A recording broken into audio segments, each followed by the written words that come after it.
নবদ্বীপ ফেরিঘাট থেকে মায়াপুর স্বরূপগঞ্জ ঘাট যাত্রী পারাপার স্বাভাবিক থাকলেও সোশ্যাল মিডিয়ায় গুজবের জেরে তীব্র প্রভাব পড়ল যাত্রী পরিবহনে। সম্প্রতি বিভিন্ন জলাধার থেকে জল ছাড়ার ফলে বন্যা পরিস্থিতি সৃষ্টি হয় রাজ্যের বেশ কিছু এলাকায়।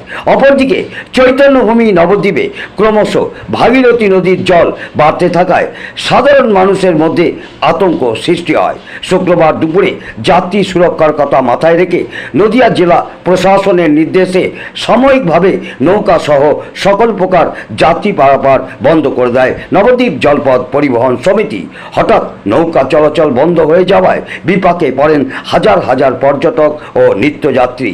প্রায় 1 ঘন্টা বন্ধ থাকার পর পর্যটক সহ নিত্যযাত্রীদের অনুরোধে ফের যাত্রী পারাপার সচল করে দেয় নবদ্বীপ জলপথ পরিবহন সমিতি। অন্যদিকে শুক্রবার দুপুর থেকে